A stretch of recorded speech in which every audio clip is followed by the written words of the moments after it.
പ്രിയ സുഹൃത്തുക്കളെ, rainbow tech Malayalam ചാനലിലേക്ക് മുഴുവൻ ആൾക്കാരെയും സ്വാഗതം ചെയ്തോളൂ.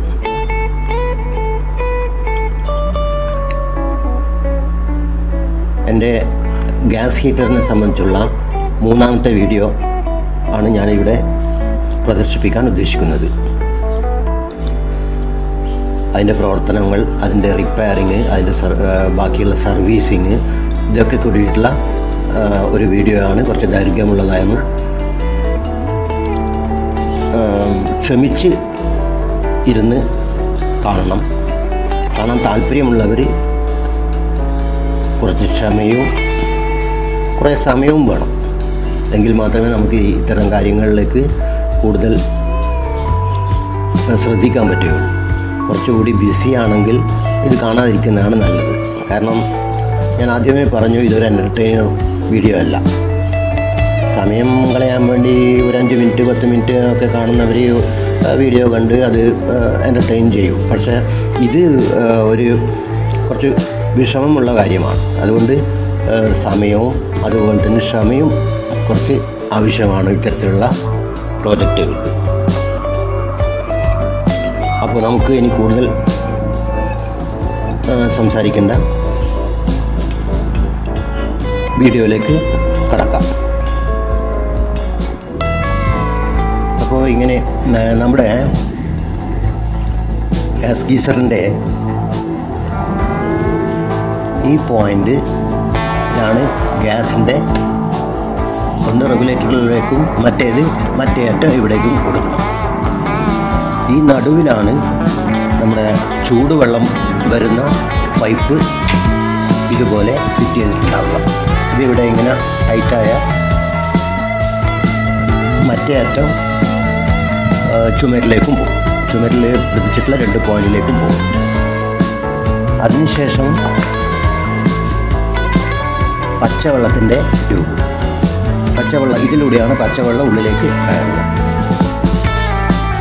അതിൻ്റെ മറ്റേ അറ്റം ചുമരിലുള്ള പച്ചവെള്ളത്തിൻ്റെ ആ പോയിന്റിലേക്ക്, അത് ആംഗിൾ കോക്ക് എന്നാണ് പറയുക, ആ ആംഗിൾ കോക്കിലേക്ക് കൊടുക്കുക. അങ്ങനെയാണ് ഇതിൻ്റെ പ്രവർത്തനം.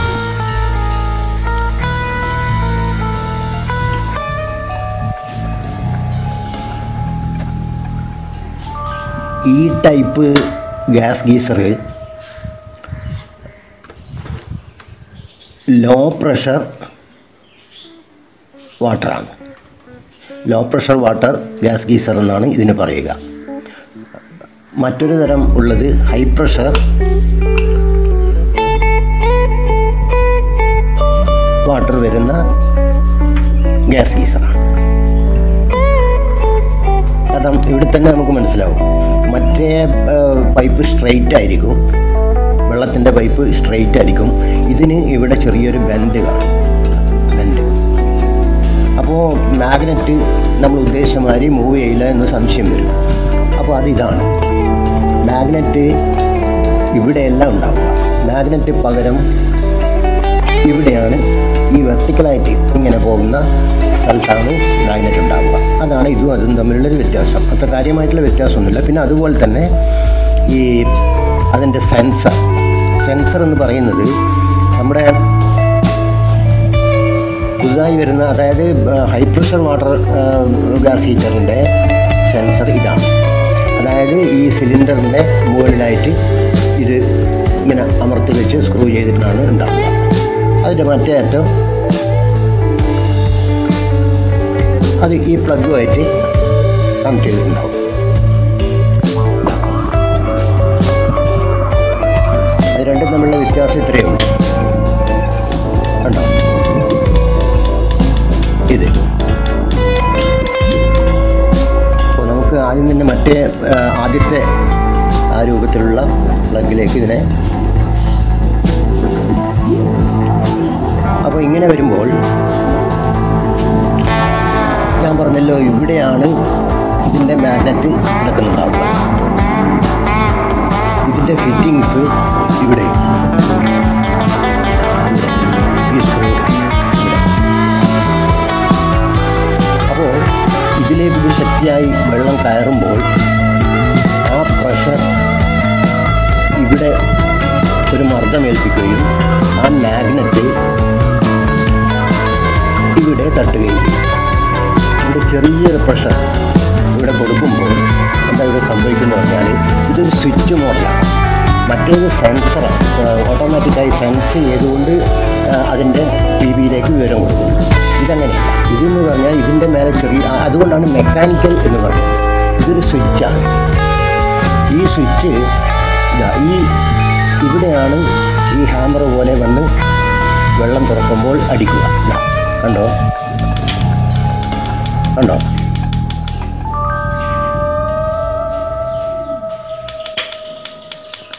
ഇതാണ്. അപ്പോൾ ഈ സ്വിച്ച് എന്ന് പറയുന്നത് എങ്ങനെയാണ് ഇവിടെ വർക്കാവുന്നത് പറഞ്ഞാൽ, ഇവിടെ നിങ്ങൾക്ക് കാണാം ഒരു മഞ്ഞ കളറുള്ള ഒരു ചെറിയ ബട്ടൺ. ആദ്യം ഇത് അതിനെ പ്രസ് ചെയ്തിട്ടാണ് ഉണ്ടാവുക. ഈ സ്വിച്ചിൻ്റെ ആ ബട്ടണിൽ പ്രസ് ചെയ്ത് അമർന്ന് ഒരു സ്പ്രിങ് ഉണ്ട് ഇതിൻ്റെ പിന്നിൽ.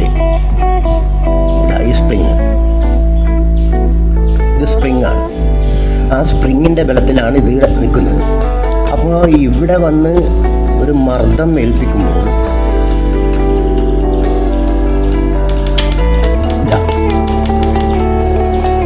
ഓഫായി. അപ്പോൾ എങ്ങനെയാണ് ഇത് വർക്ക് ചെയ്യുന്നത് വെച്ച് കഴിഞ്ഞാൽ, ഇതിൻ്റെ ഈ കറുപ്പ് ഇതിൻ്റെ എടുക്കുക ഒരു മഞ്ഞ ബട്ടൺ കാണാം. സാധാരണഗതിയിൽ ടോർച്ചിൻ്റെ സ്വിച്ച് അമർത്തുമ്പോൾ കത്തുന്നു, അത് റിലീസാക്കുമ്പോൾ ടോർച്ച് കിടുന്നു. എന്നാൽ അതിന് നേരെ റിവേഴ്സാണ് ഇവിടെ സംഭവിക്കുന്നത്. നമ്മൾ അമർത്തുമ്പോൾ ഓഫാവുകയും റിലീസ് ചെയ്യുമ്പോൾ ഓണാവുകയും ചെയ്യുകയാണ്. അതുകൊണ്ടാണ് ഇതിനെ അടച്ചു പിടിച്ചിരിക്കുന്നത്. അമർത്ത് പ്രസ് ചെയ്ത് പിടിച്ചു, ഇപ്പോൾ ഓഫ് പൊസിഷനാണ്. ഇവിടെ വന്ന് തട്ടുന്ന സമയത്ത് ഇത് ഉയരുകയും ഈ സ്വിച്ച് ഓണാവുകയും ചെയ്യും. രണ്ടും തമ്മിലുള്ള വ്യത്യാസം ഇതാണ്. ഇത് മെക്കാനിക്കലാണ്, മറ്റേത് ഓട്ടോമാറ്റിക് സെൻസ് ചെയ്തിട്ട് വിവരം കൊടുക്കുന്നതാണ്. ചെറിയ വ്യത്യാസമേ ഉള്ളൂ രണ്ടും തമ്മിൽ. അപ്പോൾ ഈ മോഡൽ ഇപ്പോൾ വരുന്നുണ്ടോ എന്ന് പറയാൻ കഴിയില്ല. ഇത് ഞാൻ പറഞ്ഞില്ലേ, എൻ്റെ ഒരു പഴയ സാധനമാണിതെന്ന്. ഇപ്പോഴും ഇത് വർക്കിംഗ് കണ്ടീഷനാണ്. പക്ഷേ ഇവിടുത്തെ വ്യത്യാസം ഇതാണ്. ഇതിൻ്റെ മേലെ മർദ്ദമേൽപ്പിക്കുമ്പോൾ അത് ആ ബട്ടൺ പൊന്തുന്നത് കാണാം. കണ്ടോ, ആ മഞ്ഞ ബട്ടൺ അവിടെ പോയി ഇത് പ്രസ്സാകുമ്പോൾ ഓഫായിട്ട്. അതായത് നമ്മുടെ കാറിൻ്റെ ഡോറിൻ്റെ സൈഡിലൊക്കെ വെച്ചിരിക്കുന്ന സ്വിച്ച് പോലെ ഡോറ് തുറക്കുമ്പോൾ ബട്ടൺ റിലീസാകുമ്പോഴാണ് ടോപ്പ് ലൈറ്റൊക്കെ കത്തുന്നത്. കാറിൻ്റെ ഡോർ അടച്ചു കഴിഞ്ഞാൽ എന്താവും, ലൈറ്റ് ഓഫ് ആവും. അതേ പ്രിൻസിപ്പിളാണ് ഈ സ്വിച്ചിന്. കണ്ടോ, ഉയരുമ്പോൾ ഓൺ ചെയ്യും.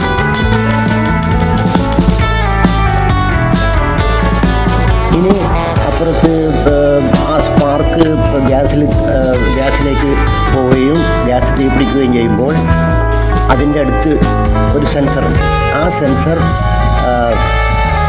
ഇവിടെ ഈ ബോക്സിലേക്ക് സന്ദേശം കൊടുത്ത് ആ സ്പാർക്ക് ഓഫ് ചെയ്യുന്നു. ആ ഓഫ് ചെയ്യുന്ന ഘട്ടത്തിൽ ഇത് ആ മാഗ്നറ്റ് പിന്നോട്ട് പോവുകയും ഇത് ഓഫാവുകയും ചെയ്യും. ഇതാ ഞാൻ ഒരിക്കൽ കൂടി കാണിച്ചു തരാം.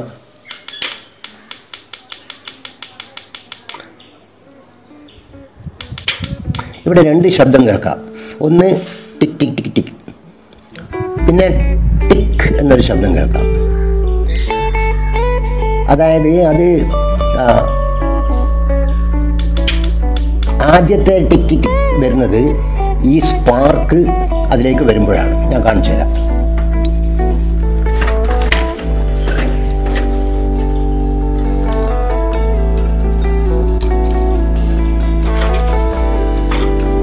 അതിങ്ങനെയാണ് വർക്കാവുന്നത്. ഇത് കണ്ടോ, സ്പാർക്ക് വരുന്നതാണ്. ഇതിൽ നിന്നും ഈ രണ്ടിൽ നിന്നാണ് സ്പാർക്ക് ഈ ബർണറിലേക്ക് വരുന്നത്. ഈ സ്പാർക്ക് നിമിത്തമാണ് ഇതിന് തീപിടിക്കുന്നത്, ഈ ഗ്യാസിന് തീപിടിക്കുന്നത്. ഇത് മറ്റൊരു സെൻസറാണ്. ഈ മൂന്നാമത് കാണുന്നത് വേറൊരു സെൻസറാണ്. 1 2 ഇപ്പുറത്തുള്ളത് 3. ഇത് രണ്ടും സ്പാർക്ക്. ഇത് സെൻസർ. ഈ സ്പാർക്കിനെ കെടുത്തുന്നത് ഈ സെൻസർ. ഇതിന് തീ പിടിച്ചു കഴിഞ്ഞാൽ, ഇതിന് ഈ ബർണറിലേക്ക് തീ എത്തിക്കഴിഞ്ഞാൽ അത് സെൻസ് ചെയ്യുകയും ആ ബോക്സിലേക്ക് വിവരം കൊടുക്കുകയും ചെയ്യുന്നതിൻ്റെ ഫലമായി ഇതിൻ്റെ സ്പാർക്ക് കട്ടാകും. അങ്ങനെയാണ്. ഇതെല്ലാം ഒരു സെക്കൻഡിലാണ് സംഭവിക്കുന്നത്. ടാപ്പ് ഓൺ ചെയ്യലോടുകൂടി സംഭവിക്കുന്നതെന്ന് പറഞ്ഞാൽ ഇതാ.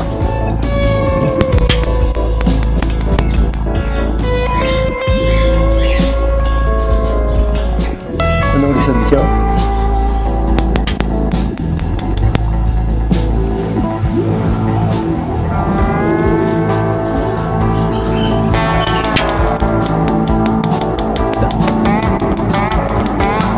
ഇപ്പോൾ ഞാൻ ഗ്യാസിൻ്റെ കണക്ഷൻ കൊടുക്കാത്ത കൊണ്ടാണ് ഇവിടെ ഇതിന് തീ പിടിക്കാത്തത്. അപ്പോൾ ഞാൻ പറഞ്ഞ മാതിരി ടിക്ക് ടിക്ക് എന്ന് വരുന്നത് ഈ സ്പാർക്ക് ഉണ്ടാകും. പിന്നെ അതിൻ്റെ ഉള്ളിൽ ടിക്ക് എന്നൊരു ശബ്ദം വരുന്നത് ഞാൻ കാണിച്ചു തരാം. അതിൻ്റെ കാര്യം എന്താണെന്ന് വെച്ചാൽ, ഇതാണ് സോളിനോയിഡ് വാൾവ് എന്ന് പറഞ്ഞത്. സോളിനോയിഡ് വാൾവ് എന്ന് പറഞ്ഞത് എന്താണെന്ന് വെച്ച് കഴിഞ്ഞാൽ, നമ്മുടെ ഇതിൽ നിന്ന് വരുന്ന ഗ്യാസ് നമ്മുടെ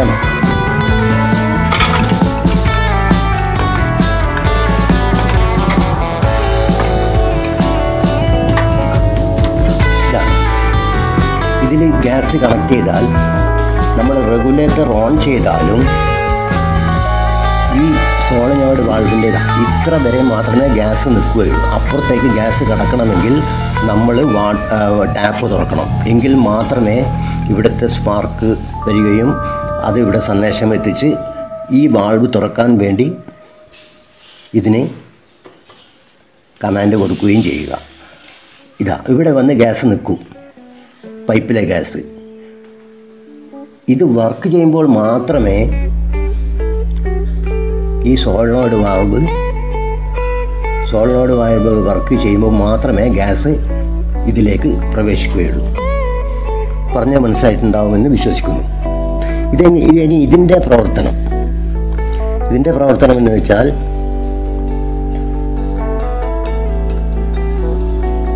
ഞാൻ മറ്റൊരു സോളിനോയിഡ് വാൾവ് എടുത്ത് കാണിച്ചു തരാം. ഇതാണ്,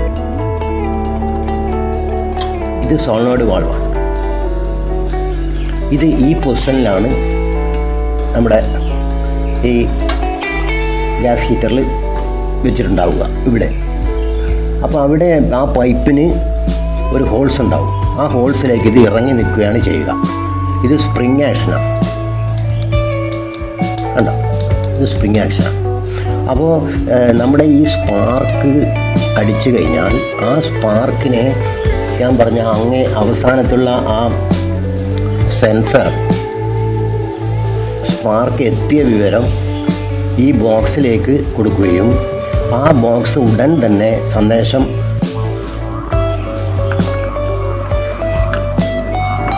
ഇതിന് കണക്ട് ചെയ്തിട്ടുള്ള വയർ വഴി ഇതിലേക്ക് കൊടുക്കുകയും ചെയ്യും. അപ്പോൾ തന്നെ ഇത് മുകളിലേക്ക് ഉയരും. ഇത് ഗ്യാസ് പൈപ്പിനെ അടച്ച് പിടിച്ചിരിക്കുകയാണ് ഉണ്ടാവുക. അതായത് അമർത്തി ഈ പൊസിഷനിൽ ഒരു കാരണവശാലും ഇത് മുകളിലേക്ക് പൊന്തുകയില്ല. അപ്പോൾ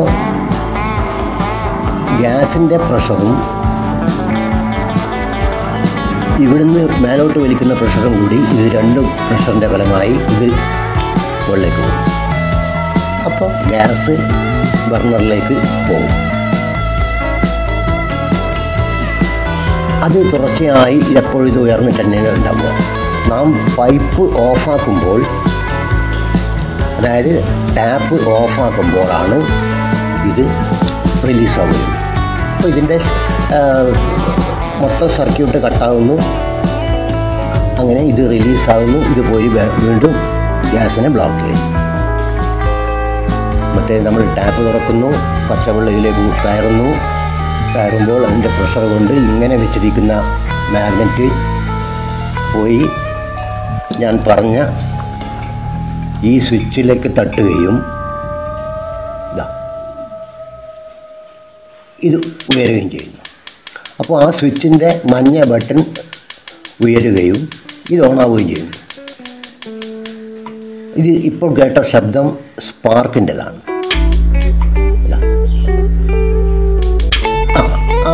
ആ ടിക്ക് എന്നുള്ള ശബ്ദമാണ് ഈ സോളിനോയിഡ് വാൾവ് ഉയരുകയും താഴുകയും ചെയ്യുമ്പോൾ ഉണ്ടാകുന്ന ശബ്ദമാണ് നിങ്ങൾ കേട്ടത്. അപ്പോൾ അതോടുകൂടി ഗ്യാസ് റിലീസായി, ഗ്യാസ് നമ്മൾ ബർണറിലേക്ക് ഗ്യാസ് വരുന്നു. അപ്പോൾ തന്നെ ഈ സ്പാർക്കിൻ്റെ ഫലമായി തീ പിടിക്കുന്നു. അപ്പോൾ ഈ സെൻസർ തീപ്പൊരി ഈ നമ്മളെ സ്പാർക്ക് അവിടെ ഗ്യാസ് കത്തുന്നുണ്ട് എന്ന് കണ്ടു കഴിഞ്ഞാൽ ആ സ്പാർക്ക് ഇവിടെ സന്ദേശം എത്തിച്ച് അതിൻ്റെ സ്പാർക്ക് ചെയ്യുന്നത് ഇല്ലാതാക്കും. ഇതാണ് ഇതിൻ്റെ വർക്കിംഗ്.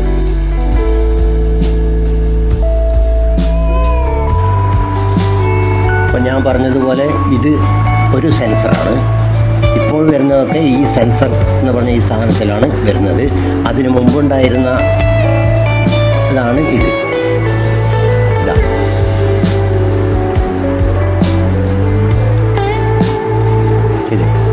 ഇത് മെക്കാനിക്കലായിട്ട് ആണ് ഇത് വർക്ക് ചെയ്യുന്നത്. മെക്കാനിക്കലാണെന്നാണ് പറയുക. അതായത് സെൻസിങ് ഒന്നുമില്ലാതെ ഒരു ചെറിയ പ്രഷറിൻ്റെ മേലെ കണ്ടോ.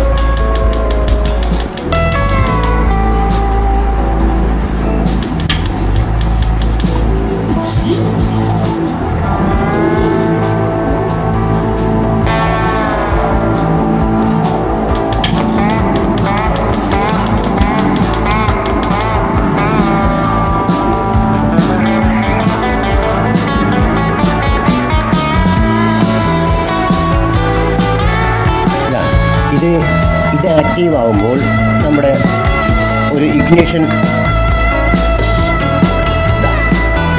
ഈ ഒരു ലൈറ്റ് കാണാം. ഇത് അനങ്ങുമ്പോൾ ഇത് അപ്പുറത്ത് വർക്ക് ചെയ്യുന്ന സമയത്ത് ഇവിടെ റെഡ് ലൈറ്റ്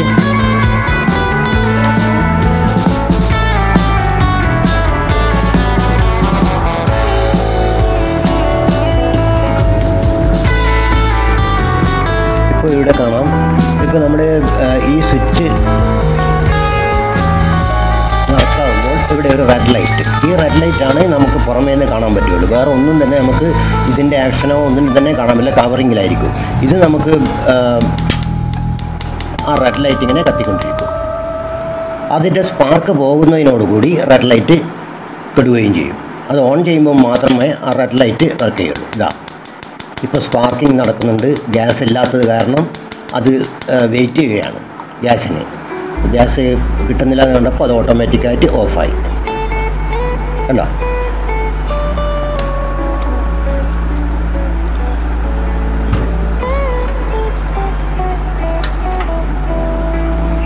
ഇനിയുള്ളത് ഇതാണ് ഇതിൻ്റെ ബാറ്ററി ക്യാബിൻ. ഇതാണ് ബാറ്ററി ക്യാബിൻ. ആ ബാറ്ററി ഇടുന്ന വിധം ഞാനൊന്ന് പറഞ്ഞു തരാം.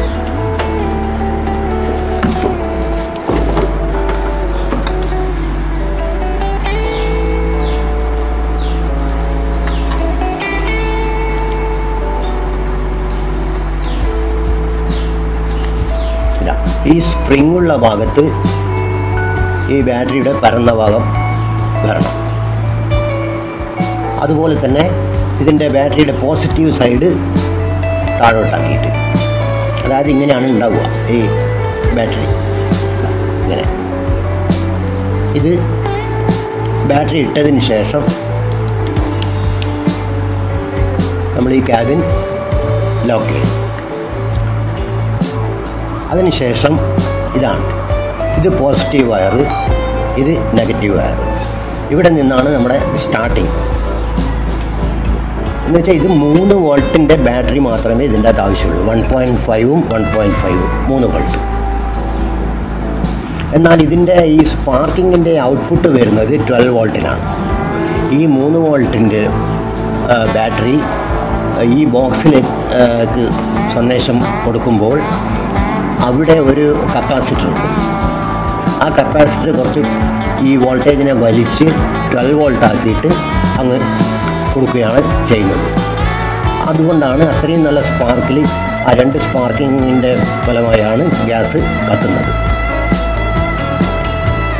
അപ്പോൾ ഇത് ഘടിപ്പിച്ചിട്ടുള്ളത് ഇവിടെയാണ്. ഇത് ഞാൻ അഴിച്ചെടുത്തതാണ്. ഇതാണ് പോസിറ്റീവ്, ഇത് നെഗറ്റീവ്.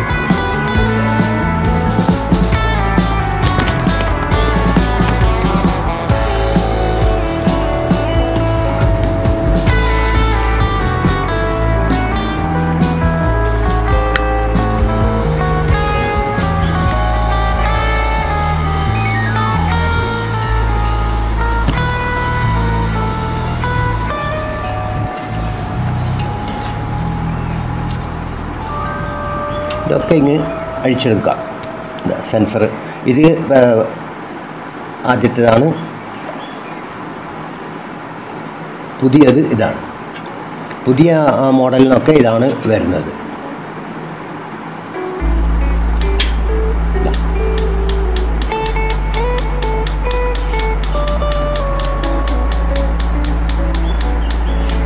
ആ സ്പാർക്കിംഗ് വരുമ്പോഴുള്ള ശബ്ദമാണ് നമ്മൾ കേൾക്കുന്നത്.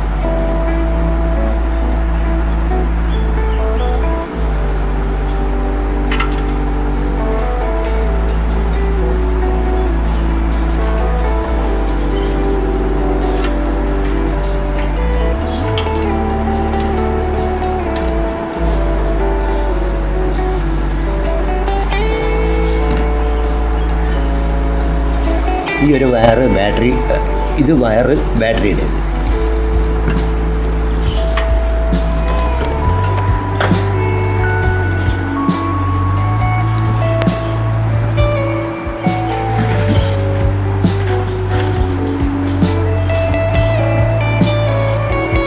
ഇതാണ് ബാറ്ററിയിലേക്കുള്ള, ഇതാണ് ബാറ്ററിയുടെ പൊസിഷൻ.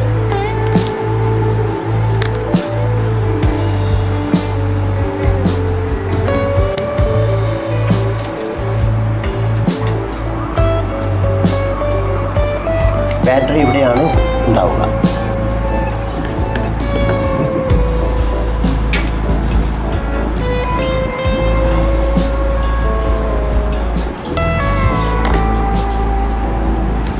പിന്നെ ഇതിൻ്റെ മറ്റൊരു ഭാഗമാണ് തെർമോസ്റ്റാറ്റ്. അതായത് നമ്മുടെ ഈ ഗ്യാസ് ഗീസർ തുടർച്ചയായി ഒരു 1/4 മണിക്കൂർ അല്ലെങ്കിൽ അരമണിക്കൂർ കത്തുമ്പോൾ നമ്മുടെ ഈ ചൂടുവെള്ളം വരുന്ന പൈപ്പിലാണ് നമ്മുടെ തെർമോസ്റ്റാറ്റ്, അതായത് ഇത് ഘടിപ്പിച്ചിട്ടുള്ളത്. ഇതാണ് തെർമോസ്റ്റാറ്റ്. ഇത് ഇവിടെ ഇങ്ങനെ ഇതിൻ്റെ മുകളിൽ ഘടിപ്പിച്ചിട്ടുണ്ടാവും ഇവിടെ. അപ്പോൾ ഇതെന്താ വർക്ക് ചെയ്യുന്നതെന്ന് പറഞ്ഞു കഴിഞ്ഞാൽ, നമ്മൾ ഒരു അരമണിക്കൂറൊക്കെ ഇത് കത്തി, നമുക്കാകെ ഒരു 3-4 മിനിറ്റ് കൊണ്ട് തന്നെ നമുക്കൊരു ഒരാളുടെ ആവശ്യമുള്ള ചൂടുവെള്ളം ഉണ്ടാകുമെന്ന് ഞാൻ നിങ്ങളോട് പറഞ്ഞു. അപ്പോൾ ചിലപ്പോൾ നമ്മൾ അപ്പുറത്തേക്ക് എവിടെയെങ്കിലും പോവുകയോ എന്തെങ്കിലും ചെയ്ത് ഓഫാക്കാൻ വിട്ടുപോയി കഴിഞ്ഞാൽ ഇതിൽ നിന്ന് തുടർച്ചയായി ചൂടുവെള്ളമാണ് വന്നുകൊണ്ടിരിക്കുക. അപ്പോൾ അരമണിക്കൂറൊക്കെ ഇത് തുടർച്ചയായി വർക്ക് ചെയ്യുമ്പോൾ ഈ കോപ്പർ പൈപ്പ് ഓവറായി ചൂടാവും.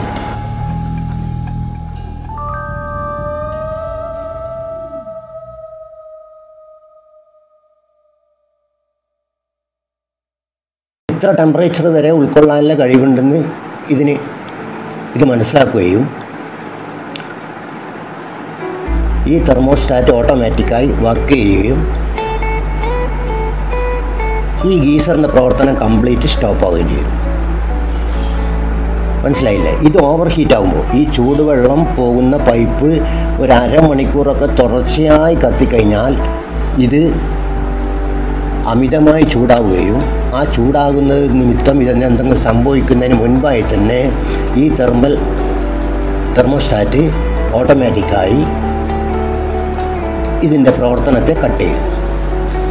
അതുകൊണ്ടാണ് ഞാൻ ഫസ്റ്റ് പാർട്ടിലായിട്ട് പറയുന്നുണ്ട് ഇതിനെ പറ്റിയിട്ട്. ഒരു കാരണവശാലും ഇതിന് ഒരു അപകടം സംഭവിക്കില്ല എന്ന് പറയാൻ വേണ്ടി കാരണം അതാണ്. ആകെ ഒരു അപകടം സംഭവിക്കേണ്ടത് ഇത് ഓവർ ഹീറ്റ് വന്നിട്ട് എന്തെങ്കിലും സംഭവിക്കുന്ന ഇതാണ്. അതിനാണ് ഈ തെർമോസ്റ്റാറ്റ് ഘടിപ്പിച്ചിട്ടുള്ളത്. അപ്പോൾ എല്ലാം കൊണ്ടും പ്രൊട്ടക്ഷനാണ്. പച്ചവെള്ളം വന്നാൽ മാത്രമേ, പച്ചവെള്ളം കയറുമ്പോൾ മാത്രമേ ഇത് വർക്കാവുള്ളൂ. അപ്പോൾ തന്നെ ഈ സോളിനോയിഡ് വാൾവിന് എന്തെങ്കിലും കംപ്ലൈൻറ്റ് ഉണ്ടെങ്കിൽ ഇത് ഹീറ്റർ വർക്ക് ചെയ്യില്ല.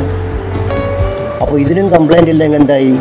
ഇത് ഇവിടത്തേക്ക് സന്ദേശം കൊടുത്ത് അവിടെ തീ പിടിക്കുന്നു, ബർണർ കത്തുന്നു, നല്ല സുഖമായി വെള്ളം ചൂടാകും. അപ്പോൾ എവിടെയും ഒരു അപകട സാധ്യത ഇല്ല എന്നതാണ് ഞാൻ നിങ്ങളോട് പറഞ്ഞതിൻ്റെ ചുരുക്കം. ഞാനിത് റെക്കമെൻഡ് ചെയ്യുകയല്ല, ഇതാണ് സംഭവം ഇതിൻ്റെ അകത്തുള്ളത്. ഈ തെർമോസ്റ്റാറ്റ് ഉള്ളിടത്തോളം കാലം ഈ ഓവർ ഹീറ്റ് വന്നാൽ ഇതിനൊന്നും സംഭവിക്കില്ല.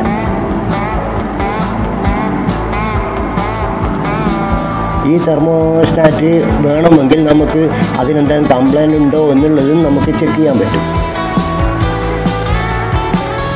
അപ്പോൾ ഓരോ കമ്പോണൻ്റ് റിപ്പയർ ചെയ്യുന്നത് ഞാൻ കുറച്ചുകൂടി വിശദമായിട്ട് പറഞ്ഞു തരാം.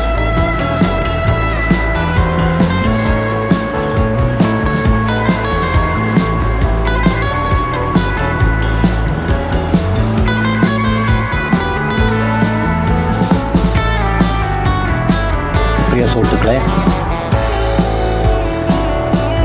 അപ്പോൾ ഇനി അടുത്തതായി നമുക്ക് ഓരോ കമ്പോണൻറ്റ്സും വർക്ക് ചെയ്യുന്നില്ലെങ്കിൽ ഏതൊക്കെ ഭാഗങ്ങളാണ് നമുക്ക് വർക്ക് ചെയ്യാത്തത്, എവിടെയാണ് ഫോൾട്ട് എന്നൊക്കെ നമുക്ക് പരിശോധിക്കാം. നമ്മൾ ഒരു ഗ്യാസ് ഗീസർ നമ്മൾ ഫിറ്റ് ചെയ്തിട്ട് ഉപയോഗിച്ച് കുറേ കാലം കഴിയുമ്പോൾ ചില സമയത്ത് ഓൺ ചെയ്യുന്ന ടാപ്പ് തുറക്കുമ്പോൾ വർക്ക് ചെയ്യുന്നില്ല. ആ വർക്ക് ചെയ്യാത്തത് ഒന്നുകിൽ ആ കിരികിരി ശബ്ദം വരും, അപ്പോൾ സ്പാർക്ക് ഉണ്ട്, പക്ഷേ ഗ്യാസ് ഓൺ ആകുന്നില്ല. മനസ്സിലായില്ലേ? അങ്ങനെയുള്ള പ്രശ്നങ്ങൾ വരും. ഉണ്ടാകുമെന്നല്ല, വളരെ അപൂർവം കേസിൽ വളരെ കാലം ഉപയോഗിച്ചതിന് ശേഷം സംഭവിക്കാവുന്നതാണ് ഞാൻ പറയുന്നത്. അങ്ങനെ വരുമ്പോൾ നമുക്ക് തന്നെ ഇതൊന്ന് നോക്കാൻ പറ്റും എന്നുള്ളതാണ് ഞാൻ പറഞ്ഞു കൊണ്ടുവരുന്നത്.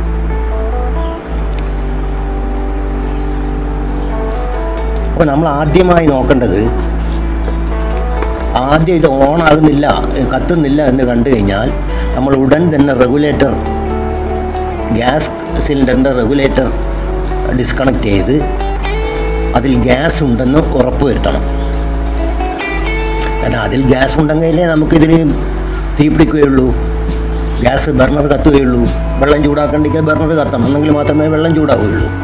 അപ്പോൾ നമ്മൾ ആദ്യം തന്നെ ചെയ്യേണ്ടത് സിലിണ്ടർ ഒന്ന് അഴിച്ചു മാറ്റി അതിൽ ഗ്യാസ് ഉണ്ടോ എന്ന് ഒരു ചെറിയ സ്ക്രൂ ഡ്രൈവർ കൊണ്ട് കുത്തി നോക്കുമ്പം അതിൽ നിന്ന് ഗ്യാസ് പോകുന്നുണ്ടെങ്കിൽ നമുക്ക് ഓക്കെ, ഗ്യാസ് പോകുന്നുണ്ട്. അപ്പോൾ ഇനി പുതിയ സിലിണ്ടർ തന്നെ ഘടിപ്പിച്ച് കഴിഞ്ഞാൽ പെട്ടെന്ന് അടിച്ചു നോക്കിയിട്ടും ഇത് കത്തുന്നില്ല. അപ്പോൾ അത് നമുക്ക് നോക്കേണ്ടി വരും. അപ്പോൾ അങ്ങനെയുള്ള ഘട്ടത്തിൽ നമ്മൾ ആദ്യം സിലിണ്ടർ ചെക്ക് ചെയ്യുക, ഗ്യാസ് അതിൻ്റെ അകത്ത് ഉണ്ടോ എന്നുള്ള കാര്യം. അടുത്തതായി നമ്മൾ നോക്കേണ്ടത് ഇതിൻ്റെ ബാറ്ററിയാണ്. ഈ ബാറ്ററി നമ്മളെന്ത് വേണമെന്ന് വെച്ച് കഴിഞ്ഞാൽ, ഈ ബാറ്ററി അഴിച്ചെടുക്കുകയോ അല്ലെങ്കിൽ അഴിച്ചെടുക്കാതെ തന്നെ നമുക്ക് ഈ രണ്ട് ബാറ്ററി ഇങ്ങോട്ട് അഴിച്ചെടുക്കാൻ പറ്റും. പക്ഷേ ഞാനിപ്പോൾ നിങ്ങൾക്ക് ആ ബാറ്ററി ഒന്ന് പുറത്തെടുക്കാതെ തന്നെ ഞാനിത് പറഞ്ഞുതരാം. ഇതാണ് മൾട്ടിമീറ്റർ. ഇത് ഇലക്ട്രോണിക് റിപ്പയർ ചെയ്യുന്നവരുടെ എല്ലാവരുടെ കയ്യിലും ഈ മൾട്ടിമീറ്റർ ഉണ്ടാകും. മൾട്ടിമീറ്റർ ഉപയോഗിക്കാൻ പഠിക്കണമെങ്കിൽ അതിന് വേറെ തന്നെ ഒരു വീഡിയോ ഞാൻ ഇട്ടുതരാം. എങ്കിൽ മാത്രമേ നിങ്ങൾക്കെല്ലാം അതിനെക്കുറിച്ച് മനസ്സിലാവുള്ളൂ.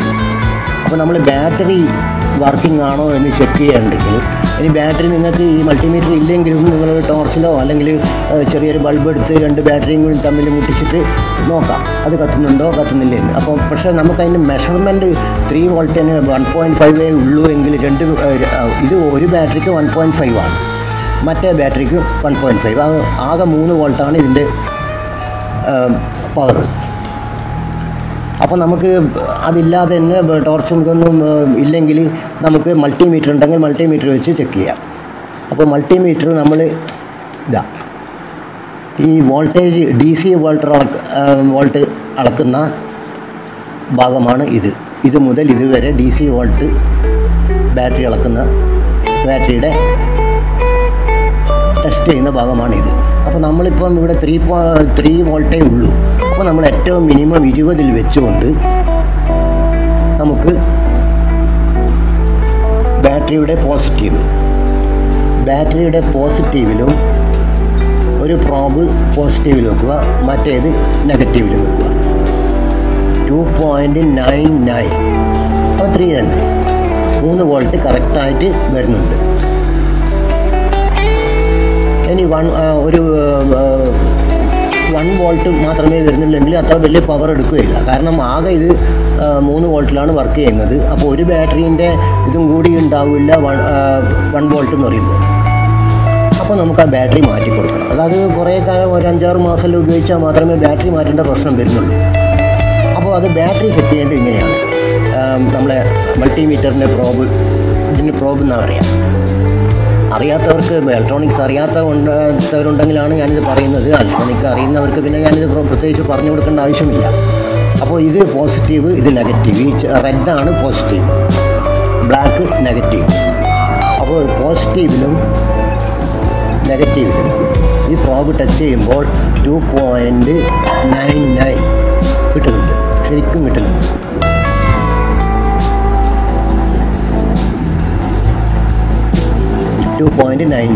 നിങ്ങൾ കാണുന്നുണ്ടല്ലോ. അപ്പോൾ ബാറ്ററി ഓക്കെയാണ്. ബാറ്ററി ഓക്കെ ആയതുകൊണ്ട് അപ്പോൾ ബാറ്ററി സെക്ഷനിൽ കംപ്ലൈൻ്റ് ഇല്ല. അപ്പോൾ ബാറ്ററി ഓക്കെയാണ്. ബാറ്ററിയിൽ നിന്ന് വരുന്ന വയർ നേരെ ഈ ബോക്സിലാണ് പോകുന്നത്. ഇനി നോക്കേണ്ടത് സെൻസറിനെ കുറിച്ചാണ്. സെൻസർ കംപ്ലൈൻ്റ് ഉണ്ടോ എന്ന് നോക്കണം. ഇതാണ് നമ്മൾ ഹൈ പവർ ഹീറ്ററിൻ്റെ സെൻസർ. അതായത് പൈപ്പിലൂടെ ഈ റോഡ് മുകളിലേക്ക് ഉയരുകയും താഴുകയും ചെയ്യുമ്പോൾ ഇത് ആ മാഗ്നറ്റിനെ ഡിറ്റക്റ്റ് ചെയ്ത് ഇതിനെ ആക്റ്റീവാക്കുന്ന സെൻസർ ഇതാണ്. അപ്പോൾ അത് നോക്കണമെങ്കിൽ നമ്മൾ എന്ത് ചെയ്യണമെന്ന് വെച്ചാൽ ഇത് ആ പൈപ്പിൽ നിന്ന് ഇങ്ങോട്ട് ഊരിയെടുത്ത് ഒരു മാഗ്നറ്റിൻ്റെ കഷ്ണം എടുത്ത് ഇവിടെ നമുക്കൊന്ന് ടച്ച് ചെയ്ത് നോക്കാം. കാരണം ഈ പൈപ്പിലൂടെ ഒരു മാഗ്നറ്റാണ് പോകുന്നത്. അപ്പോൾ ഇതിനെ എവിടെ ഘടിപ്പിച്ചിട്ടുണ്ടോ അതിൽ കൂടി മാഗ്നറ്റ് പോകുമ്പോഴാണ് ഇത് ആക്റ്റീവ് ആകുന്നത്. ഇവിടെ ഞാൻ മാഗ്നറ്റ് വെച്ച് നോക്കുന്നു. പലതരത്തിലും ഞാൻ വെച്ച് നോക്കാം.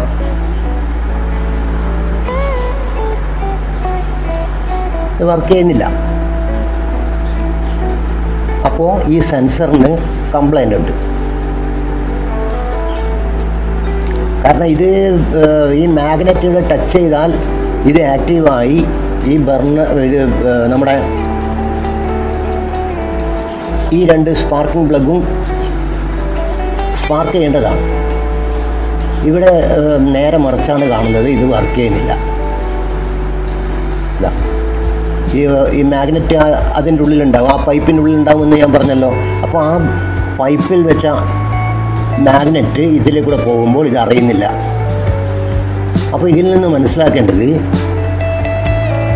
ഈ സെൻസർ കേടുവന്നിരിക്കും, ഇത് വർക്ക് ചെയ്യുന്നില്ല എന്നതാണ് നമുക്ക് ഇതിൽ നിന്ന് ഇത് മനസ്സിലാക്കേണ്ടത്. അങ്ങനെ വരുമ്പോൾ നമ്മൾ ഈ ഒരു ഭാഗം മാത്രം അഴിച്ചെടുത്ത് ഒരു പുതിയ സെൻസർ വാങ്ങി ഇതിൽ ഘടിപ്പിച്ച് അതുമായിട്ട് ബന്ധിപ്പിക്കുക. ഈ സെൻസർ മാറ്റുകയല്ലാതെ വേറെ ഒരു വഴിയുമില്ല. ഇനി ഞാൻ മറ്റുള്ള ഒരു മെക്കാനിക്കലായിട്ടുള്ള ഒരു സെൻസർ ഇതുമായി ഞാൻ ഘടിപ്പിച്ചു തരാം. ഇത് ലോ പവറിന് ഉപയോഗിക്കുന്ന സ്വിച്ചാണ്.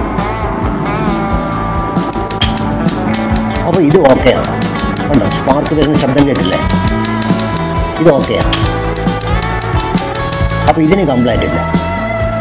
അപ്പോൾ നമുക്ക് അതിൽ നിന്ന് മനസ്സിലാക്കാം മറ്റേ സെൻസർ കംപ്ലൈൻ്റ് ആണ്. ഓക്കെ. ഇനി ഈ സെൻസറിന് ഈ പ്ലഗിന് ശേഷമുള്ള ഭാഗങ്ങളിൽ എന്തെങ്കിലും കംപ്ലൈൻ്റ് ഉണ്ടോ എന്ന് നോക്കണമെങ്കിൽ നമുക്ക് ഒരു സ്ക്രൂ ഡ്രൈവർ എടുത്ത് ഈ 2 പിന്നുമായിട്ടൊന്ന് ടച്ച് ചെയ്ത് നോക്കാം. ഇത് ടച്ച് ചെയ്ത് നോക്കി കണ്ടോ, ഇവിടെ നിന്ന് അങ്ങോട്ട് കംപ്ലൈൻറ്റ് ഇല്ല.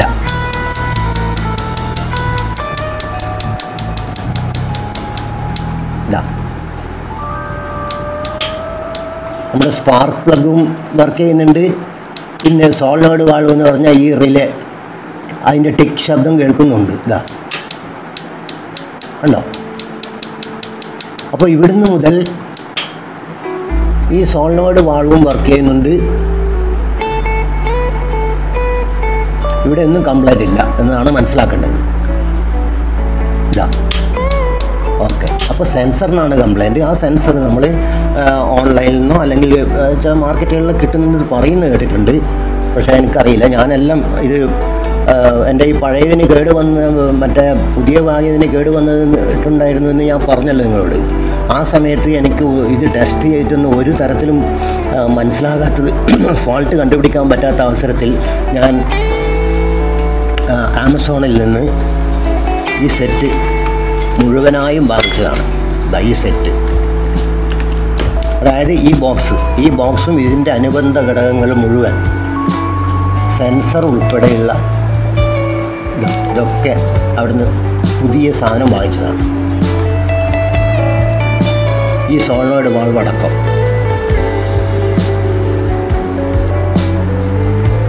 ഇതിന് എല്ലാം കൂടി പറഞ്ഞാൽ 850-900 രൂപയോളം ഇതിന് ഉണ്ട്. ഇതൊന്നും ഇതാണ് ഞാൻ ആദ്യം പറഞ്ഞത്, ഇതൊന്നും ചെക്ക് ചെയ്യാനൊന്നും ആരും നിൽക്കില്ല. വേഗം ഒരു 900 രൂപേൻ്റെ ചാർജും വാങ്ങി, ഒരു സർവീസ് ചാർജ് 500 രൂപയും വാങ്ങി ഈ ബോക്സ് ഇവിടെ ഘടിപ്പിച്ച് അനുബന്ധമായി ഘടിപ്പിച്ച് കഴിഞ്ഞാൽ ഈ സംഭവം ഓക്കെ. പക്ഷേ ഇതിന് സമയമെടുത്തുകൊണ്ട് നമ്മളിത് റിപ്പയർ ചെയ്യുകയാണെങ്കിൽ ചിലപ്പോൾ ഇത് മാറ്റിയാൽ മതി, അല്ലെങ്കിൽ സെൻസർ മാറ്റിയാൽ മതി, അല്ലെങ്കിൽ തെർമോസ്റ്റാറ്റ് മാറ്റിയാൽ മതി. അപ്പോൾ അങ്ങനെയുള്ള ഒരുപാട് ഉപകാരങ്ങൾ നമ്മൾ ഈ വീഡിയോ ശ്രദ്ധിച്ചാൽ നമുക്ക് പഠിക്കാൻ കഴിയും.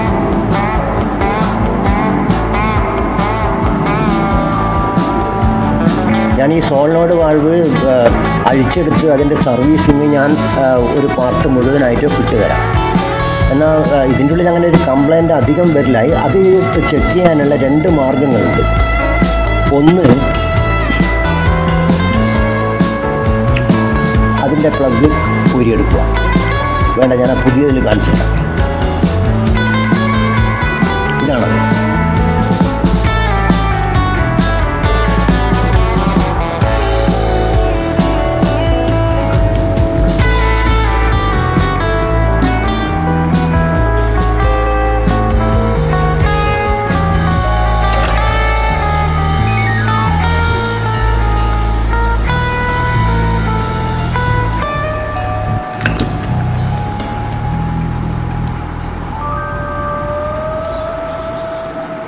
അതിന് മുൻപായി നിങ്ങൾക്ക് കണ്ടിന്യൂറ്റി ടെസ്റ്റ് എന്താണെന്നുള്ളത് പറഞ്ഞുതരാം. മൾട്ടിമീറ്റർ ഉപയോഗിച്ച് കണ്ടിന്യൂറ്റി ടെസ്റ്റ് എങ്ങനെയാണ് ചെയ്യുന്നതെന്ന് അറിയാത്തവരുണ്ടാകും. അറിയാത്തവർ മനസ്സിലാക്കുക, അറിയുന്നവർക്ക് പിന്നെ പറഞ്ഞു കൊടുക്കേണ്ട ആവശ്യമില്ല. കണ്ടിന്യൂറ്റി എന്ന് പറഞ്ഞാൽ തുടർച്ച ഉണ്ട് എന്ന് മനസ്സിലാക്കുക. അതായത് ഒരു വയർ പഴയതോ പുതിയതോ എന്തോ ആകട്ടെ, പക്ഷേ പഴയ വയറിലാണ് അത് നമുക്ക് കൂടുതൽ മനസ്സിലാക്കാൻ പറ്റുക. ഒരു പഴയ വയർ നിങ്ങൾക്ക് ഒരു 10-19 മീറ്ററുള്ള ഒരു വയർ ത്രൂട്ടൊന്നും മുറിയോ തറിയോ ഒന്നും ചെയ്യാത്തത്. അപ്പോൾ അത് നമ്മൾ ബൾബ് പിടിപ്പിച്ചപ്പോൾ കത്തുന്നില്ല. ബൾബും ഓക്കെയാണ്, ഹോൾഡറും ഓക്കെയാണ്, എല്ലാം ഓക്കെയാണ്. അപ്പോൾ പഴയ വയറായതുകൊണ്ട് ചിലപ്പം വയറ് എവിടെയെങ്കിലും വെച്ച് ഉൾഭാഗത്ത് നിന്ന് കട്ടായിട്ടുണ്ടാകും. അപ്പോൾ അത് ഡിസ്കണക്റ്റ് അതിന് സംഭവം. അപ്പോൾ അങ്ങനെ വരുമ്പോൾ ആ വയറ് നമുക്കൊന്ന് ചെക്ക് ചെയ്യണം. ഇതിപ്പോൾ ഒരു കഷ്ണം വയറാണ്. നിങ്ങൾക്ക് വലിയ വയർ, നല്ല നീളമുള്ള വയർ നമുക്കെടുത്ത് അതിൻ്റെ ഇൻസുലേഷൻ മുഴുവൻ കളഞ്ഞിട്ട് നോക്കാൻ പറ്റില്ല. വയർ അതിൻ്റെ മിഡിലിൽ വെച്ച് എവിടെയും കട്ടായതാണെങ്കിൽ നമുക്ക് എങ്ങനെയാണ് മനസ്സിലാക്കാൻ പറ്റുക? ഇല്ല. അപ്പോൾ ആ വയറിന് കണ്ടിന്യൂറ്റി ഉണ്ടോ കറണ്ട് പാസ് ചെയ്യാനുള്ള കഴിവുണ്ടോ, അല്ല അത് എവിടെയെങ്കിലും വെച്ച് നടുവിൽ വെച്ച് കട്ടായിട്ടുണ്ടോ എന്നൊക്കെ ചെക്ക് ചെയ്യാൻ വേണ്ടി കണ്ടിന്യൂറ്റി ടെസ്റ്റ് ഈ മൾട്ടിമീറ്റർ ഉപയോഗിച്ച് ചെയ്യാം. അത് എങ്ങനെയാണെന്ന് വെച്ച് കഴിഞ്ഞാൽ നമ്മുടെ ഈ മൾട്ടിമീറ്ററിൻ്റെ സ്വിച്ച് ഇവിടെ ഒരു അടയാളമുണ്ട്, ഒരു എയറോപ്ലെയിൻ പോകുന്ന പോലെയുള്ളൊരു മാർക്ക്. ഇവിടേക്ക് ഇതിൻ്റെ നോബ് കൊണ്ടുവച്ചതിന് ശേഷം നമ്മൾ അതിൻ്റെ പോസിറ്റീവ് നെഗറ്റീവ് പ്രോബ് എടുത്ത് ഏതെങ്കിലും ഒരു ഭാഗം ഒന്നിലും മുട്ടിക്കുക, മറ്റേ ഭാഗത്ത് മുട്ടിച്ചു. അപ്പോൾ ഇതിലൂടെ കറണ്ട് പോകുന്നുണ്ട്, ബ്രേക്കൊന്നുമില്ല എന്നാണ് ഈ ബീപ്പ് ശബ്ദം കൊണ്ട് നമ്മൾ മനസ്സിലാക്കുന്നത്. ഒരു ചെറിയൊരു റീഡിങ്ങും കാണുന്നുണ്ട്, ഒരു 8.8. അപ്പോൾ ഇതിന് കംപ്ലൈൻ്റ് ഇല്ല, ഈ വയർ ഈസ് ഓക്കെ. അതാണ് നമ്മൾ മനസ്സിലാക്കുന്നത്. ഈ ശബ്ദം കേട്ടോ നമുക്ക് ആ വയറിന് കംപ്ലൈൻ്റ് ഇല്ല എന്ന് മനസ്സിലാക്കും. ഇങ്ങനെ മീറ്റർ കണക്കിന് നീളമുള്ള വയറും നമുക്ക് ചെക്ക് ചെയ്യാം. ഒരറ്റത്ത് ഒരു പ്രോബ് വെക്കുക, മറ്റേ അറ്റത്ത് മറ്റേ പ്രോബ് വെച്ചാൽ ഈ ബീപ്പ് സൗണ്ട് അതുപോലെ ഒരു മെഷർമെൻറ്റ് കാണിക്കുന്നുണ്ടെങ്കിൽ നമ്മുടെ വയറിന് കുഴപ്പമില്ല. നേരെ മറിച്ച് അത് രണ്ടും തമ്മിൽ ഒരു കണക്ഷൻ ഇല്ലാത്ത പോലെ ഒരു റീഡിങ്ങും ഇല്ല, ബീപ്പ് സൗണ്ടും ഇല്ല എന്ന് വെച്ച് കഴിഞ്ഞാൽ ആ വയറിൻ്റെ ഉൾഭാഗത്ത് എവിടെയോ കട്ടിങ് സംഭവിച്ചിട്ടുണ്ട് എന്നാണ് അർത്ഥം. ഇത് വെച്ചാണ് നമുക്ക് ഫ്യൂസ് ടെസ്റ്റ് ചെയ്യാം. ചെറിയ ഈ ഒരു 1.5 2.5 ആംപിയർ ഉള്ള ചെറിയ നമ്മളെ ഈ ടാപ്പ് റിക്കാർഡിലും മറ്റേ ഇതിലൊക്കെ ഇടുന്ന VCRലൊക്കെ ഇടുന്ന ചെറിയ ഇതുണ്ടാകും, 2 സൈഡിൽ സ്റ്റീൽ കാണിച്ചുകൊണ്ടില്ല. അതും വേണമെങ്കിൽ ഞാൻ ഒന്ന് എടുത്ത് നിങ്ങൾക്കിപ്പോൾ കാണിച്ചു തരാം. ഇതാണ് ആ ഫ്യൂസ്. ഇത് നോക്കിയാൽ തന്നെ നമുക്ക് അടുപ്പിച്ച് നോക്കിയാൽ തന്നെ മനസ്സിലാവും അതിൻ്റെ ഉള്ളിലൂടെ ഒരു ചെറിയ നേരിയ കമ്പി പോയിട്ടുണ്ടാകും. ചിലത് ഇത് പേപ്പർ കൊണ്ട് കവർ ചെയ്തതായും കാണാം. ഇതാണ് ഇതിൻ്റെ ഉള്ളിൽ ഈ ഭാഗവും തമ്മിൽ ബന്ധിപ്പിക്കുന്നത്. ഇതിങ്ങ് എടുത്തു കഴിഞ്ഞാൽ നമ്മുടെ സിസ്റ്റം ഓഫാകും. കാരണം ഇതിൻ്റെ അപ്പുറം ഇപ്പുറവും 2 ഭാഗങ്ങളാണ്. അതിനെ നമ്മൾ നടുക്ക് വെച്ച് ഇതിങ്ങനെ വലിച്ചു കഴിഞ്ഞാൽ ഇവിടുന്ന് ഇവിടത്തേക്ക് സപ്ലൈ ഉണ്ടാവില്ല. അതാണ് ഇതിൻ്റെ ഈ ഫ്യൂസിൻ്റെ ഇതിൽ നിന്ന് മനസ്സിലാക്കുക. അപ്പോൾ നമ്മൾ ഇതെന്ത് ചെയ്യണമെന്ന് പറഞ്ഞു കഴിഞ്ഞാൽ ഇതേ കണ്ടിന്യൂറ്റി മോഡിലിട്ടിട്ട് ഒരു ഭാഗത്ത് ഒരു പ്രോബും മറുഭാഗത്ത് മറ്റേ പ്രോബും വെച്ച് നോക്കിയാൽ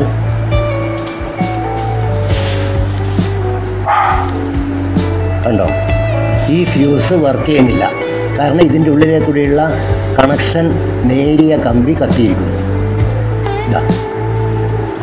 ഒന്നുമില്ല, ഒരു മെഷർമെൻറ്റും ഇല്ല, ഒരു 1 എന്നുള്ള മാർക്കല്ലാണ്ട് വേറെ ഒന്നും അവിടെ കാണുന്നില്ല. ഇതിൽ നിന്നും ആ ഫ്യൂസ് ഡെഡാണ്, ആ ഫ്യൂസ് കേടായതാണ് എന്ന് മനസ്സിലാക്കാം. അപ്പോൾ ഇവിടെ കണ്ടിന്യൂറ്റി നഷ്ടപ്പെട്ടിരിക്കുന്നു എന്നാണ് അർത്ഥം. വയറിൻ്റെ കമ്പി കാണുന്നുണ്ട്, പക്ഷേ അതിൻ്റെ സ്റ്റാർട്ടിങ് പോയിന്റിലോ മറ്റോ വെച്ച് അത് കട്ടായിരിക്കും. അതാണ് നമുക്ക് മനസ്സിലാകുന്നത്. അപ്പോൾ ഈ ഫ്യൂസ് പോയതാണ്.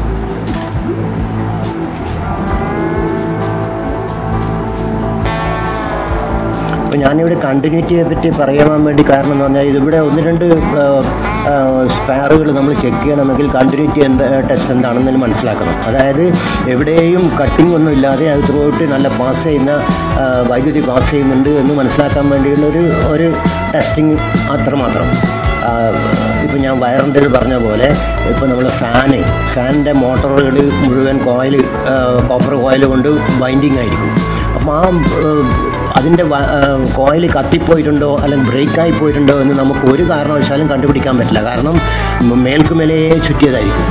അപ്പോൾ ഓവർ വോൾട്ടേജോ എന്തെങ്കിലും വന്ന് ഏതെങ്കിലും ഒരു സൈഡിൽ നിന്ന് ഉള്ളിൽ നിന്ന് അതിൻ്റെ കമ്പി കട്ടായി പോയിട്ടുണ്ടെങ്കിൽ നമുക്ക് കണ്ണുകൊണ്ട് നമുക്ക് മനസ്സിലാക്കാൻ പറ്റില്ല. അപ്പോഴാണ് നമ്മൾ ഈ 2 ടെർമിനൽ ഇത് വെച്ച് നോക്കുക. ഇത് വെച്ച് നോക്കുമ്പോൾ ബീപ്പ് ശബ്ദവും അതുപോലെ തന്നെ ചെറിയ റീഡിങ് കാണിക്കുന്നുണ്ടെങ്കിൽ നമ്മൾ ആ കോയിൽ ഓക്കെ ആണെന്ന് പറയും. മനസ്സിലായില്ലേ? അപ്പോൾ കണ്ടിന്യൂറ്റി ടെസ്റ്റ് നടത്തുന്നതിൻ്റെ ഒരുപാട് ഉപകാരമുണ്ട് ഈ നമ്മളെ ഇലക്ട്രോണിക്സ് കാര്യങ്ങളിൽ. അപ്പോൾ ഇനി ഞാനിത് പറയാനുള്ള കാരണം എന്ന് പറഞ്ഞു കഴിഞ്ഞാൽ കണ്ടിന്യൂറ്റി ഇനി നമുക്കൊന്ന് നോക്കേണ്ടത് ഈ തെർമോസ്റ്റാറ്റിലാണ്. നമ്മളിപ്പോൾ ഓവർ ഹീറ്റാകുമ്പോൾ നമ്മളിത് കട്ടാകുന്ന ഒരു സാധനം പറഞ്ഞിട്ടില്ലേ, ഇതാണത്. അതായത് ഇതിൻ്റെ ഉള്ളിലും ഈ പറഞ്ഞ മാതിരി നേരെ കമ്പി കൊണ്ട് ചുറ്റിയിട്ടാണ് ഉണ്ടാവുക. അതിൻ്റെ ഒരു കമ്പി ഇങ്ങോട്ടും ഒരു കമ്പി ഇങ്ങോട്ടും ഉണ്ടാവും. അതായത് പോസിറ്റീവ് നെഗറ്റീവ്, മനസ്സിലായില്ലേ? അപ്പോൾ ആ പോസിറ്റീവിലും നെഗറ്റീവിലും നമ്മൾ പ്രോബ് വെക്കുമ്പോൾ ആ കോയിലിൻ്റെ ഉള്ളിൽ ബ്രേക്കൊന്നും സംഭവിച്ചിട്ടില്ല എങ്കിൽ നമുക്ക് ഈ തെർമോസ്റ്റാറ്റ് ഓക്കെയാണ് എന്ന് പറയാം. ഇനി അല്ല, അത് ചൂട് തട്ടിയിട്ട് അതിൻ്റെ ഉള്ളിലെ കോയിൽ തന്നെ ഉള്ളിൽ നിന്ന് എവിടെയെങ്കിലും കട്ടായി പോയിട്ടുണ്ടെങ്കിൽ നമുക്ക് ഒരു കാരണവശാലും അത് കണ്ടുപിടിക്കാൻ പറ്റില്ല. കാരണം ഇത് വാർപ്പിംഗ് ആണ്, ഒരു തരം മോൾഡിംഗ് ആണ്. അപ്പോൾ ആ മോൾഡിങ്ങിൻ്റെ ഉള്ളിൽ നിങ്ങൾ അടിച്ചു പൊട്ടിച്ചിട്ടാണ് പിന്നെ നോക്കേണ്ടത്. അത് അപ്പോഴത്തേക്ക് ഇത് കേടായി പോകും. അപ്പോൾ നമുക്ക് ഇതൊന്നും നോക്കാം. അതായത് ഈ കണ്ടിന്യൂറ്റി മോഡൽ പ്രോബ് കൊണ്ടുവച്ചതിന് ശേഷം ഇതൊക്കെയാണ്. ബീപ്പ് സൗണ്ട് കേൾക്കുന്നുണ്ടോ?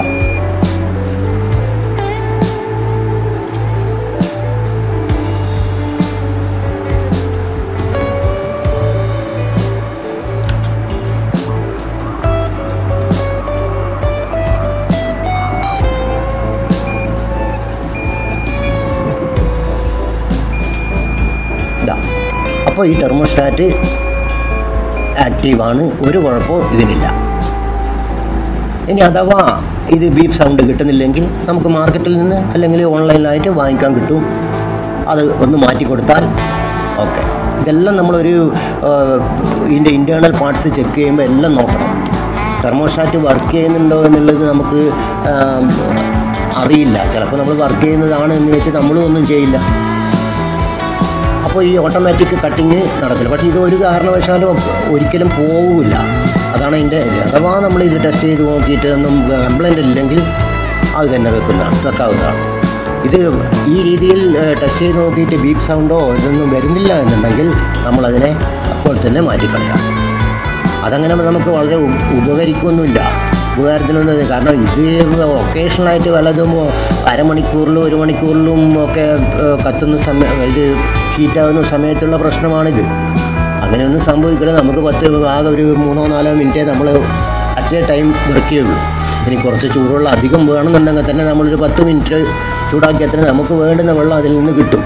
അതുകൊണ്ട് ഇതിൻ്റെ ഈ ഭാഗത്ര ശ്രദ്ധിക്കണമെന്നില്ല. പക്ഷേ ഞാൻ പറഞ്ഞതെന്താണെന്ന് വെച്ച് കഴിഞ്ഞാൽ ഇതൊന്ന് ഇത് ചെക്ക് ചെയ്യുന്ന സമയത്ത് ഇതും കൂടി നോക്കേണ്ടത് ആവശ്യമാണ്. ഇനി വരുന്നത് നമ്മുടെ ഈ സോളിനോയിഡ് വാൾവാണ്. ഈ സോളിനോയിഡ് വാൾവിൻ്റെ പ്രധാന ഘടകം ഈ ബ്ലാക്ക് മാർക്ക് ഉണ്ട്. ഈ ബ്ലാക്ക് മാർക്ക് കംപ്ലീറ്റ് ഒരു കോപ്പർ കോയിൽ കൊണ്ട് ചുറ്റിയിട്ടാണ്. കോപ്പർ കോയിൽ ഒരുപാട് ചുറ്റൽ, ആദ്യം ചുറ്റി അതിൻ്റെ മുകളിൽ ചുറ്റി അങ്ങനെ ചുറ്റിയിട്ട് അവസാനത്തെ 2 അപ്പുറം ഇടവും വലവുള്ള പോസിറ്റീവ് നെഗറ്റീവുകൾ ആണ് ഈ പിന്നിലേക്ക് പോയിട്ടുള്ളത്. മനസ്സിലായില്ലേ? അപ്പോൾ ഇതൊന്നും നമുക്ക് ഇതിൻ്റെ ഉള്ളിൽ എന്തെങ്കിലും സംഭവിച്ചിട്ടുണ്ടോ എന്ന് നോക്കാനൊന്നും കഴിയില്ല. ഈ സോളിനോയിഡ് വാൾവ് ടെസ്റ്റ് ചെയ്യാൻ വേണ്ടിയിട്ടുള്ള ഒരു മാർഗ്ഗമാണ് മൾട്ടിമീറ്റർ വെച്ച് ചെക്ക് ചെയ്യുക.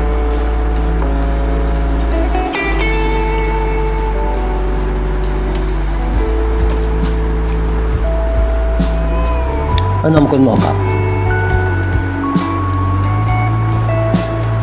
നമുക്കിപ്പോൾ ഈ പോയിന്റിൽ വെച്ചേ നോക്കാൻ പറ്റൂ. കാരണം ഇതിൻ്റെ ടെർമിനൽ രണ്ടും ഇതിൻ്റെ ഈ പിന്നിൻ്റെ ഉള്ളിലേക്ക് വെച്ചിട്ടാണുള്ളത്.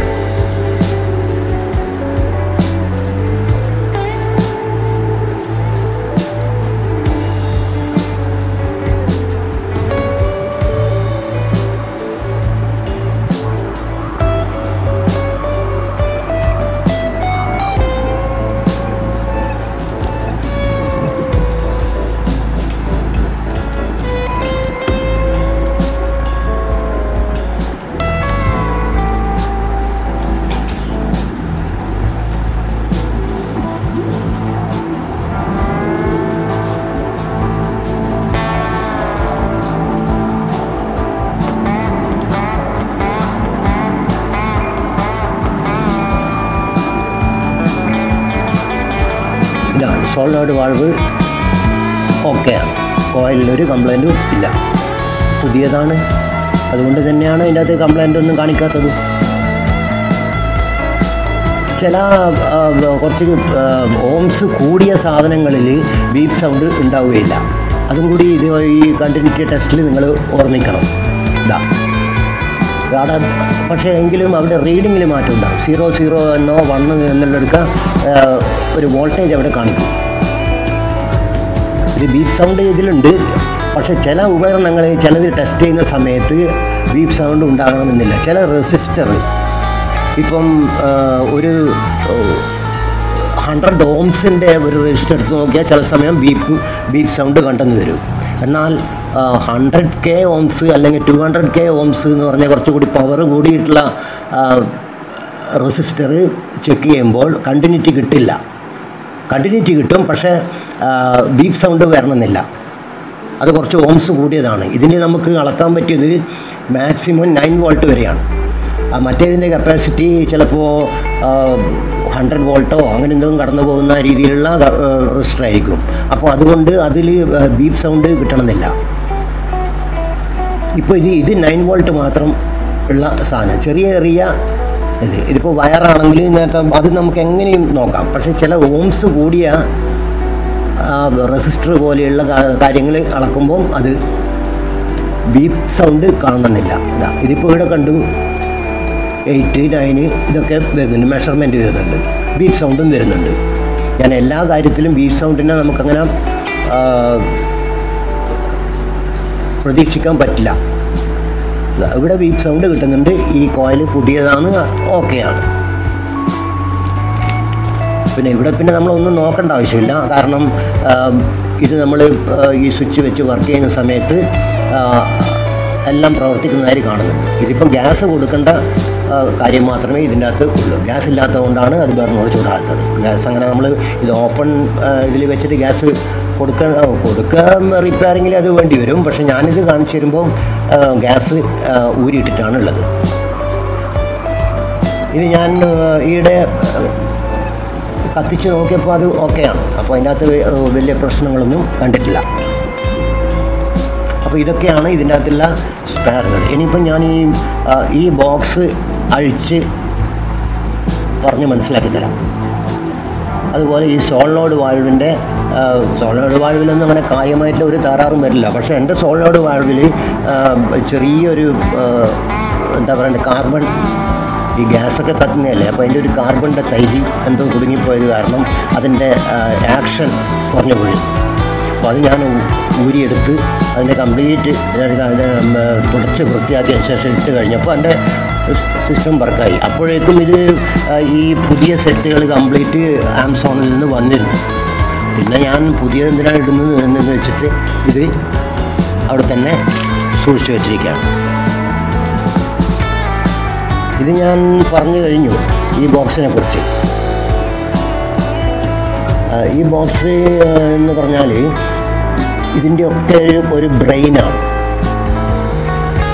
ഇതിൻ്റെ ഈ പറയുന്ന എല്ലാ കാര്യങ്ങളുടെയും ബ്രെയിനാണ് ഇത്. ഇതിൽ ഒരുപാട് കമ്പോണൻസ് ഉണ്ട് ഈ ബോക്സിൽ. ഈ ബോക്സിലെ കമ്പോണൻ്റ് എന്ന് പറയാൻ കാരണം ഇതിൽ ആണ് പലതരത്തിലുള്ള ചെറിയ ഇലക്ട്രോണിക് കമ്പോണൻസ് ഉള്ളത്. പക്ഷേ ഇവിടെയൊക്കെ നമ്മൾ ഓരോ സ്പെയറും പരിധി അവിടെയൊന്നും ഒരു കംപ്ലൈൻറ്റും ഇല്ല എന്നുള്ള ഘട്ടം വന്നു. അവസാനം നമ്മൾ ലാസ്റ്റിൽ നമ്മൾ കണ്ടെത്തുന്ന എന്താണ്, ഈ ബോക്സിന് കംപ്ലൈൻ്റ് ആണ് എന്നതായിരിക്കും നമുക്ക് കണ്ടുപിടിക്കാൻ പറ്റുക. അതായത് സെൻസറൊക്കെ ബാക്കിയുള്ള ഇതൊന്നും ഉദ്ദേശമാതിരിയുള്ള വർക്കിംഗ് കിട്ടുന്നില്ല. സെൻസറിൻ്റെ അവിടെ നിന്ന് ഇങ്ങോട്ടേക്കാണ്. അതേസമയം സോളിനോഡ് വാൾവിൻ്റെയും ഈ പ്ലഗിൻ്റെയൊക്കെ കാര്യം ഈ ബോക്സിൽ നിന്ന് പുറത്തേക്കാണ്. അപ്പോൾ ഇത് രണ്ടും വർക്ക് ചെയ്യുന്നില്ല, സോളിനോഡ് വാൾവും വർക്ക് ചെയ്യുന്നില്ല, ഈ സ്പാർക്കും വർക്ക് ചെയ്യുന്നില്ല എന്ന് കണ്ടു കഴിഞ്ഞാൽ നമ്മൾ ഒന്നുകൂടി ചെക്ക് ചെയ്തതിന് ശേഷം ഈ ബോക്സ് അടക്കം മാറ്റുക. അല്ലാതെ വഴിയില്ല. അപ്പോൾ ഈ ബോക്സിൻ്റെ ഉള്ളിൽ നമുക്ക് ഈ ബോക്സ് പോയി കഴിഞ്ഞാൽ ഈ ബോക്സിൻ്റെ ഉള്ളിലെ കമ്പോണൻസൊന്നും നമുക്കൊന്നും ചെയ്യാൻ കഴിയില്ല. പുതിയത് മാറ്റിയിടുക മാത്രമേ വഴിയുള്ളൂ. ഇതിൻ്റെ ഉള്ളിലേക്ക് ഇതൊക്കെ പോയിരുന്ന ഓരോരുത്തരും കൺട്രോളിങ് മുഴുവൻ അതിൻ്റെ ഉള്ളിലാണുള്ളത്. പിന്നെ ഈ ബോക്സിൻ്റെ ഉള്ളിൽ ആ കമ്പോണൻസ് പിടിപ്പിച്ച ബോർഡ് അടക്കം ഒരു തരം ഗമ്മ് ഉപയോഗിച്ച് അങ്ങനെ കംപ്ലീറ്റ് അതിൽ വാർത്ത് വെച്ചിട്ടാണുള്ളത്. എന്നാൽ നമുക്ക് പുറമേ നിന്ന് കാണാൻ പറ്റും. അത് ഞാൻ കാണിച്ചു തരാം. പുറമേ നിന്ന് നമുക്ക് വിസിബിളാണ് സംഗതി നോക്കിയാൽ കാണും. പക്ഷേ ആ ഗമ്മ് മുഴുവൻ നമ്മൾ കട്ട് ചെയ്തെടുത്ത് എല്ലാം മാറ്റിക്കഴിയുമ്പോഴേക്കും അതിൻ്റെ ഉള്ളിലുള്ള കമ്പോണൻസ് മുഴുവൻ കംപ്ലൈൻ്റ് ആയിട്ടുണ്ടാകും. അതുകൊണ്ട് കമ്പനി തന്നെ ചെയ്യുന്നതാണത്. കമ്പനി അത് ഒരു വാക്സ് ഇട്ടിട്ട്, വാക്സോ അല്ലെങ്കിൽ ഗമ്മ് അതിൻ്റെ മുകളിൽ ഒഴിച്ചിട്ട് അങ്ങനെ പാക്ക് ചെയ്യുന്നതാണ്. അത് മറ്റൊരാൾ റിപ്പയർ ചെയ്യുന്നതിനുള്ള പ്രശ്നം കൊണ്ടൊന്നും അല്ല അത് സംഗതി. അതെന്താണെന്ന് വെച്ച് കഴിഞ്ഞാൽ ഇത് വെള്ളം കൊണ്ട് കളിക്കുന്ന സ്ഥലമാണ്. ഇത് ചിലപ്പം വർഷങ്ങളോളം ഉപയോഗിച്ച് കഴിഞ്ഞാൽ ചില സമയം ഇവിടെയൊക്കെ എന്തെങ്കിലും ഹോൾസോ എന്തെങ്കിലും തോട്ട വീണിട്ട് ഇതിൽ നിന്ന് വെള്ളം ഇവിടുത്തേക്ക് ഒഴിക്കഴിഞ്ഞാൽ കംപ്ലീറ്റ് കത്തിപ്പോവും, കംപ്ലീറ്റ് ഉപയോഗശൂന്യമായി പോകും. അതുകൊണ്ട് കമ്പനി അതിൻ്റെ ഒരു പ്രൊട്ടക്ഷന് വേണ്ടി ആ ബോർഡ് കമ്പോണൻസൊക്കെ പിടിപ്പിച്ചിട്ടുള്ള ബോർഡ് അതിൻ്റെ മുകളിൽ ഒരു തരം ഗമ്മു കലക്കി ഒഴിക്കുന്നതാണ്. അത് പിന്നെ അവിടെ ഉറച്ചു നിൽക്കും. അത് പിന്നെ പൊട്ടിക്കാൻ ശ്രമിച്ചാൽ അതിൻ്റെ കമ്പോണൻസ് മുഴുവൻ വേസ്റ്റാവുകയുള്ളൂ. അത് റിപ്പയർ ചെയ്യാൻ നമുക്ക് സാധിക്കില്ല. അത് കമ്പനി ചെയ്യുന്നത് ഇതിൻ്റെ സേഫ്റ്റിക്ക് വേണ്ടിയാണ്. വെള്ളം തെറിച്ച് കഴിഞ്ഞാൽ ഇതിൻ്റെ ഉള്ളിൽ വന്ന് അത് ഷോർട്ടാകും. ഇത്രയുമാണ് ഈ സെക്ഷനെ കുറിച്ചിട്ട് പറയാനുള്ളത്. ഞാൻ ഈ സോളിനോയിഡ് വാൾവിൻ്റെയും ഈ ബോക്സിനെ കുറിച്ചും ഉള്ള ഒരു വീഡിയോ അടുത്ത് തന്നെ ഇട്ടുതരാം. അപ്പോൾ ഇത്രയും കാര്യങ്ങൾ നിങ്ങൾക്ക് മനസ്സിലായിട്ടുണ്ടാകുമെന്ന് വിചാരിക്കുന്നു. എന്തെങ്കിലും സംശയമുണ്ടെങ്കിൽ നമുക്ക് വാട്സപ്പ് മുഖാന്തരം ബന്ധപ്പെടാം. അപ്പോൾ നിങ്ങൾക്ക് എൻ്റെ ഈ വീഡിയോ എന്തെങ്കിലും ഗുണം ചെയ്തെങ്കിൽ അല്ലെങ്കിൽ മനസ്സിലാക്കാൻ സാധിച്ചെങ്കിൽ നിങ്ങളിത് ലൈക്ക് ചെയ്യുക. അതുപോലെ തന്നെ മറ്റുള്ള ഫ്രണ്ട്സിന് ഷെയർ ചെയ്ത് കൊടുക്കുക. കാരണം ഒരു 10 ആളധികം കണ്ടു കഴിഞ്ഞാൽ അതിൻ്റെ വർക്കിംഗ് നമുക്ക് മനസ്സിലാക്കാൻ പറ്റുമല്ലോ എന്നുള്ളതുകൊണ്ട് പറഞ്ഞതാണ്. പിന്നെ നിങ്ങളിത് സബ്സ്ക്രൈബ് ചെയ്ത് അതിൻ്റെ ആ ബെല്ലൈക്കണമെന്ന് പ്രസ് ചെയ്ത് കഴിഞ്ഞാൽ ഞാൻ ഓരോ പാർട്ടും ഇടുമ്പോൾ നിങ്ങൾക്ക് ഇത് നെക്സ്റ്റ് പാർട്ട് വന്നോ വന്നില്ലേ എന്ന് നിങ്ങൾക്കറിയില്ല. ഇത് വല്ലപ്പോഴും വീഡിയോ നമ്മൾ യൂട്യൂബ് നോക്കുമ്പോഴായിരിക്കും അത് കാണുക. അല്ലെ ഇത് നിങ്ങൾ സബ്സ്ക്രൈബ് ചെയ്ത് ബെല്ലൈക്കൺ കൂടി ഒന്ന് പ്രസ് ചെയ്യുകയാണെങ്കിൽ ഞാൻ ഇത് എപ്പോൾ ഓരോ പാർട്ടും അപ്ലോഡ് ചെയ്യുന്ന വീഡിയോ യൂട്യൂബിലേക്ക് അപ്ലോഡ് ചെയ്യുമ്പോൾ തന്നെ നിങ്ങളുടെ മൊബൈലിൽ നോട്ടിഫിക്കേഷനായിട്ട് നിങ്ങൾക്ക് വരും. അപ്പോൾ തന്നെ നിങ്ങൾക്ക് അതിൻ്റെ ബാക്കി ഭാഗങ്ങൾ കാണാം. ഇത്രയും പറഞ്ഞ് ഇന്നത്തെ ഈ സെഷൻ ഇവിടെ അവസാനിപ്പിക്കുകയാണ്. Thank you for all.